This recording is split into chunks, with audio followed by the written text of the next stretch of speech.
And you can add a little demographic of it too, so people understand how you grew up and how you became the person you are today. Basically. Okay, sure. Okay. So you can start. Hi everybody, I'm Lily McNair, the 8th president of Tuskegee University. I'm so thrilled to be part of this community and happy to get to know all of you and the ways in which we can support you. I was born in Fort Gordon, Georgia. My father was in the Army, and I was born there at Dwight Eisenhower Hospital. We only lived there for 3 months before my father was transferred to Arizona. We lived in Fort Huachuca, Arizona for 3 years.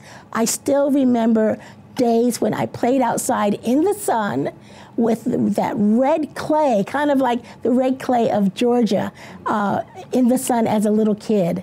Then, after 3 years there, my father was transferred to Fort Dix, New Jersey, and that's where I grew up. When my father left the military, we lived in a little town right next to Fort Dix called Browns Mills, where many of the kids that I knew had fathers who were in the military, Fort Dix, the Army base, and McNair Air Force Base. So I lived in New Jersey for many years. I think of that as my hometown, even though I say I'm a Georgia peach, because I was born in Georgia. I am the oldest of 4 children in my family. 4 years after me, my brother Cameron, he and I both went to Princeton University, but at different times. And then 4 years younger than Cameron is David. My brother David went to Rutgers University, and my sister Naomi, who's 2 years younger than David, went to Douglas College, which is part of Rutgers University. My sister and I are 10 years apart. She always jokes and says that when she was 8 years old, I left her and went to college. So she was very upset that I left her there with 2 older brothers. I think she's forgiven me a little bit by now. But we grew up in a very diverse community. As I said earlier, my mother is Japanese, my father's African American, and many of the kids in our neighborhood had mothers who were Japanese, Korean, Puerto Rican, from the Philippines, and so on, and fathers who were in the military, who traveled the world and met the loves of their life. So our high school had a great mixture of kids from parents who are from all over the world. And I think that's one of the things that has always helped me to be very open and very accepting of people from diverse backgrounds. Ever since I was a little girl, I wanted to go to Princeton University. And some people would say, how did this little African-American girl know anything about the Ivy League, know anything about Princeton? Well, this is how it happened. I was 8 years old, and I remember watching the news with my mother. And on the news, it was reported that the son or nephew of a Japanese high-ranking official graduated from Princeton University. So I said to my mother, that sounds pretty good. I think I'm going to go to Princeton. And my mother said, Lily, girls are not accepted at Princeton, because at that time, Princeton was all male. And I said, well, you know what? By the time it's time for me to go to high school, they'll be accepting girls, and I'm going to go to Princeton. And my mother said, but Lily, Princeton is very expensive. We don't have that kind of money. I said, that's okay. I'm going to get scholarships. I'm going to Princeton. And that's what happened. I had my eyes set on Princeton University, which was only about 40 miles north of where we grew up. But as a little kid, something in me said, well, if it was good enough for this Japanese high-ranking official's son, it's good enough for me. And I had my eyes set on that. I applied to Princeton, I applied to Rutgers, other schools in the Washington, D.C. area. I did not apply to any other Ivy League schools. It was not my intention to go to an Ivy League school. I wanted to go to Princeton. And I have to say, I was right. My parents were very pleased that I had scholarships to go to Princeton University. I loved being at Princeton. Being a student at Princeton, a young black woman, opened up my world.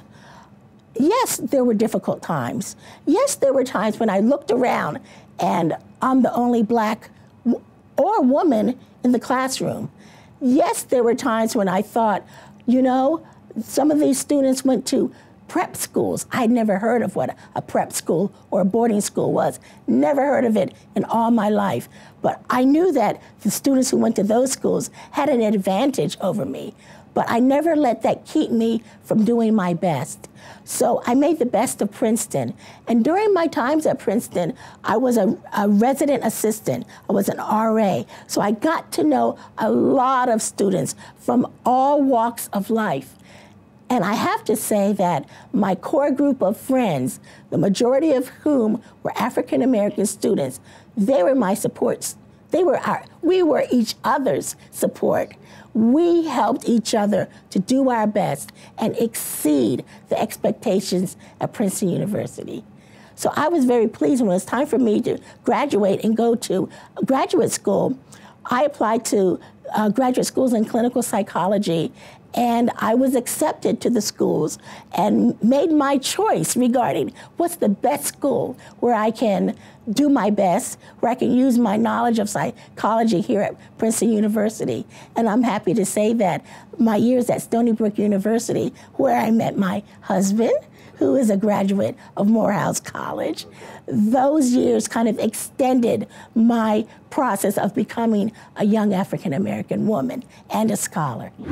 Being married to a Morehouse alum, I knew quite well the opportunities and advantages of going to school in the Atlanta University Center, Spelman, Morehouse, Clark Atlanta, Morris Brown. Now, when I applied for the position of at Spelman, I was a faculty member at University of Georgia. I had not thought that I would leave University of Georgia. But when I got a call saying, there's a position here, we think you might want to consider it, I said, sure, I will consider it. You never, turn down an opportunity. So I went on the interview at Spelman and I fell in love. I'd never been a student at an HBCU. I understood what President Beverly Daniel Tatum said when she was at Spelman, she thought, this place was built for me. Where can you go as an African-American student, woman student, and say, this place was made for me? And that's exactly how I felt. I went on my interview there. I met many people and students at Spelman, and I was enthralled with the idea of coming there as Associate Provost of Research, where my job possibilities were to increase research capacity for faculty and students. We all know that Spelman is seen as a very top HBCU, and it's also a top HBCU for graduating women who go on to get doctorates in the STEM field.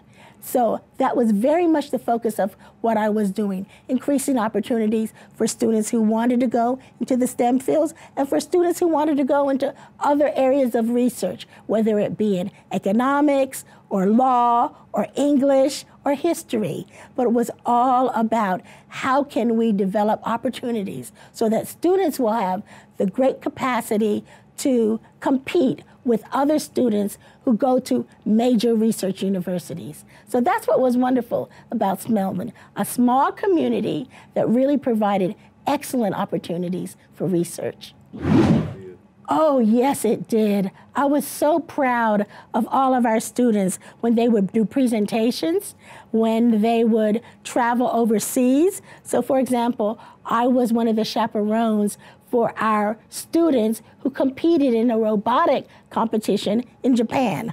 So I had the great opportunity of being there with the only African American and woman team from around the world. That was quite stellar. So I really did think that the opportunities that I was bringing for our students really reflected my intense focus on what can we do to support the growth, the professional growth of African American students. But it was also at Spelman when I realized that I really liked doing the work of being a college administrator. up to this point, I'd been a faculty member. And I wrote articles, I edited books, I taught, I did research with students, I had grant opportunities for my students, and I never thought of helping to keep a college advancing. But when I was at Spelman, I began to see how important it is to be a college administrator and begin to create the opportunities and pave the pathways for a school to become even greater.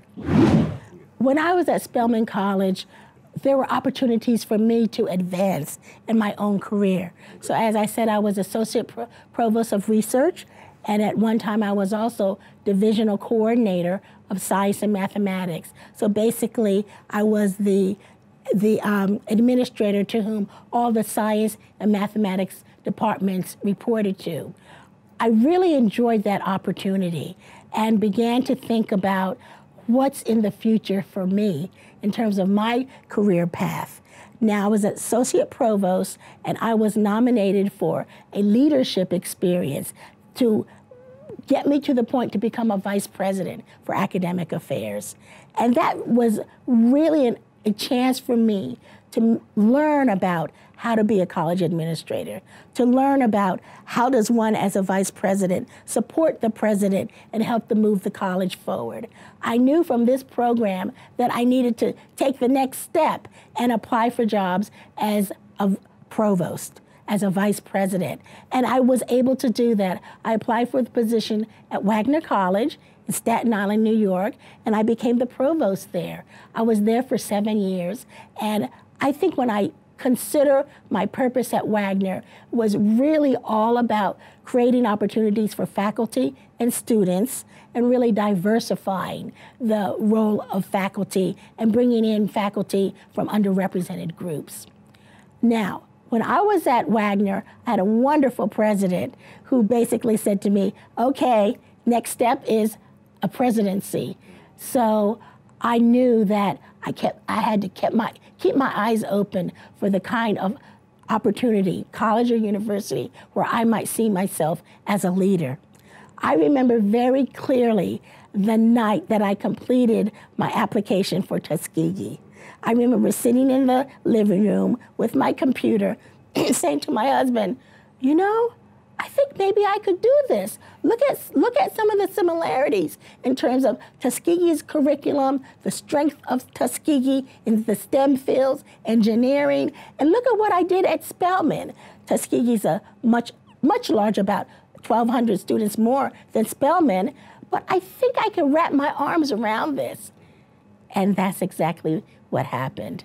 I realized that my experiences at Spelman and Wagner prepared me to come to Tuskegee, to become part of the community, to say to everybody, as I said before, excellence in every way. We have an opportunity to reimagine Tuskegee and help Tuskegee to flourish and thrive so that all of our students can flourish and thrive as well.